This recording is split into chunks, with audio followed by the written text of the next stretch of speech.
If Afrobeats is the new 80s hip hop, Soca is the new 80s dancehall. Let me tell you what I mean. When you see the chop stepping at the place, ring the fire alarm, the fire alarm. Boy, from the time you see the color on the face, ring the fire alarm, the fire alarm. We turn the whole place into a Kibite hello, pinky, pinky. C'est Mimi qui derrière ça. Pinky, pinky. Lollipop, Zaza, Candy Shop. Wow. Loli, loli, lollipop. I seen a post in this Jamaican group so long ago, I can't remember when, but I remember there was a meme and it got so much likes and so much love and so much attention, and it said something very simple. It said, remember when we actually knew the names of Riddims? And that always stuck with me, because when I do think about dancehall, especially me, someone who loves to follow music, who's very attached to the kind of music he listens to, especially when it comes out of the West Indies. One thing I can say about dancehall is when you hear certain rhythms, you know the name of them. Punani rhythm, the Pokemon Jam rhythm, the Hot This Year rhythm, the Sketzer rhythm. And this a Pokemon Jam, Pokemon Jam. Man I know man I do the Pokemon Jam, this a Pokemon Jam. But you know, after the 90s and so, maybe early 2000s if you're lucky, people wouldn't know rhythms again. But that post always stuck with me. It always stuck with me because I just thought about it. And, you know, I have a lot of DJ friends. I like to speak with a lot of OGs who got to see things become what they become. And as I was speaking with a DJ friend, he was telling me, he said, boy, I'm seeing more and more and more soca artists in. He's from Jamaica. He said, I've been following dancehall. I've been a dancehall DJ since the 1980s, since dancehall was a new thing, and we were all so happy. Like the whole of the Caribbean, well, not just Jamaica, but you know, the whole of Caribbean was taking in dancehall with open arms. And as a Jamaican person, I was so proud, and it felt so good. I was so proud of my country. I felt so strong, and then I seen it go and grow from a little small thing where the artist wasn't making any money. There was no money in what we were doing, but we did it because it was for us. It was fun.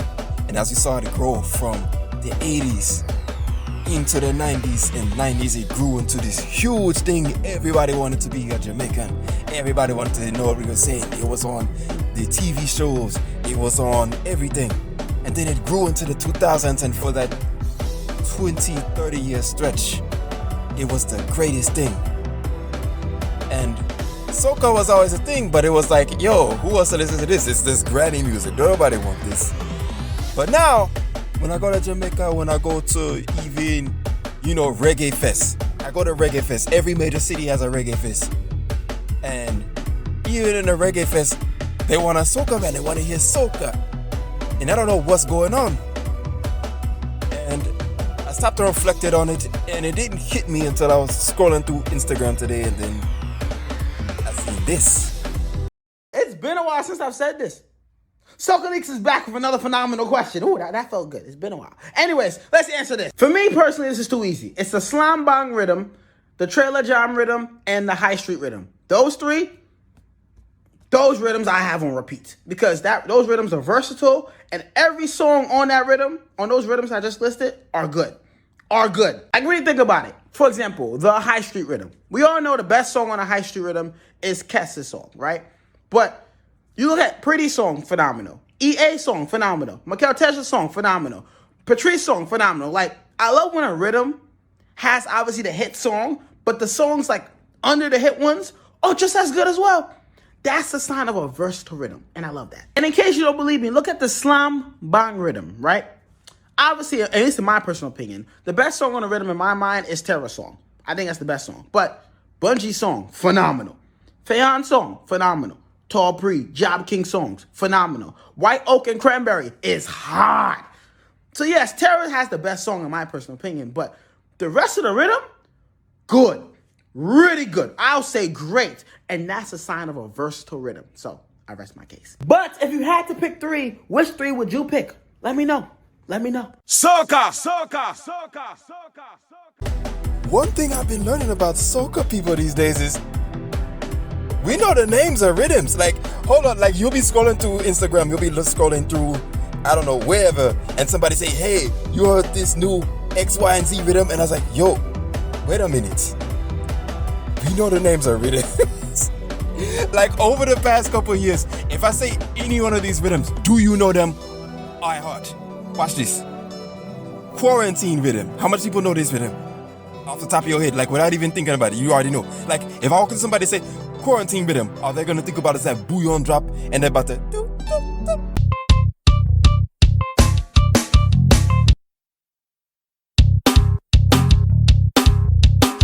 If I tell me the Black Keys rhythm.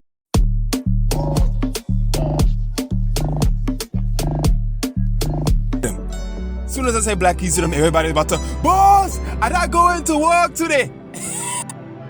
I say, yo, give me the nasty business rhythm.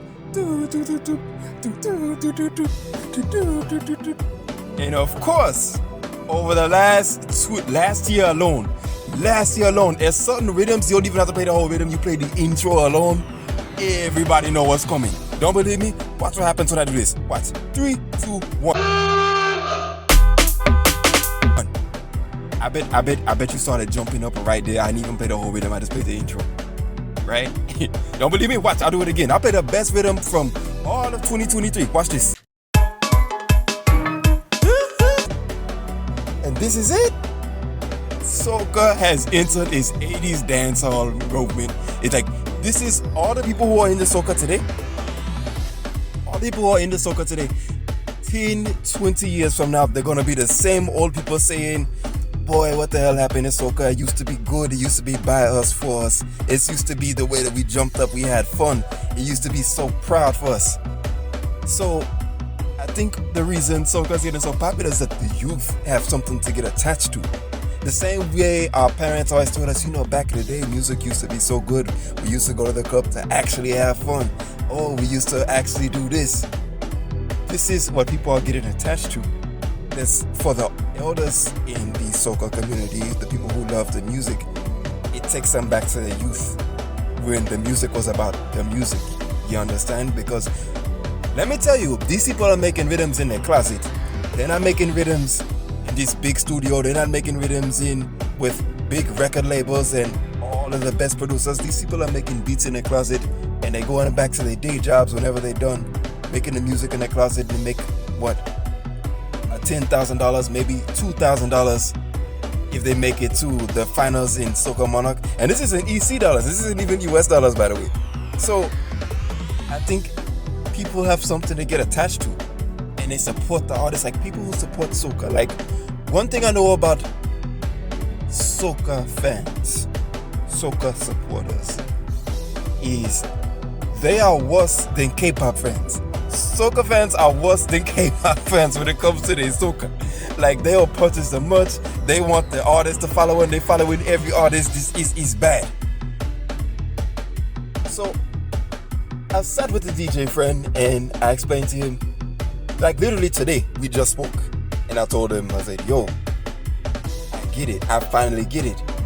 And he was like, what you get? I said, yo, the reason you're seeing a lot of young people, like even in Jamaica, get attached to Soca is because they get to see it grow. You understand? You see, the same way people were getting attached to the dancehall music back in the 80s is because they got to see it grow. They got to be a part of it. They got to see it become the greatness it is today.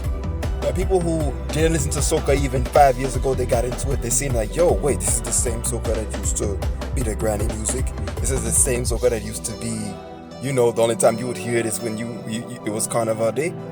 Wait, we're having dedicated parties every other weekend. There's a Soca brunch. Every other weekend there's a big fat day. We want it, and they get to see it from the ground up. The same way the dancehall artist wasn't making any money at all. It was just something they did for fun, and then I don't know where it grew to be this big thing. It's the same way that the Soca music was growing. For instance, Afro Nation a couple years ago, the first one was in Puerto Rico. Now, if you would have went to this Afro Nation, I wish I had videos. This was so long ago. I really wasn't into making videos at the time. But if you went to the Afro Nation a long time ago, you would have seen the Afrobeats artists, and it was all a good time. You would have seen Megan Thee Stallion come up, all a good time. But when Patrice got on the stage, when the soca artists got on the stage, it's like everybody came up and came out and they were jumping like they never jumped before. It was an acknowledgement of what they see grow from the ground up. And I think it's that. Soca is in the same age and the same era as dancehall was in 1980. When the people who loved it, the only people who loved it were people within the community. You dig? And there's so much attachment. There's so much people who are attached to this music like never before. And it's honestly moving. And you see in representation, because I think that's part of it, what it is too. People feel represented. You from little old St. Lucia. A couple years ago, nobody knew what St. Lucia was. They said, where you from? You from Jamaica? Nah, I'm from St. Lucia. Who? I'm from St. Lucia. Now people saying, oh, St. Lucia, they're the people who are making that sick dinnery music. Same for, we don't even have to talk about Dominica. We don't have to talk about Dominica right now. Anybody who doesn't know who Dominica is, you probably ain't been following the scene. But yeah, I think that's exactly what it is. So yeah, quick video. I said we gonna be starting something tonight. I said we starting something. I said we gonna be starting something tonight. I said we starting something. I said back shot, yeah. And then you ride on top now, yeah.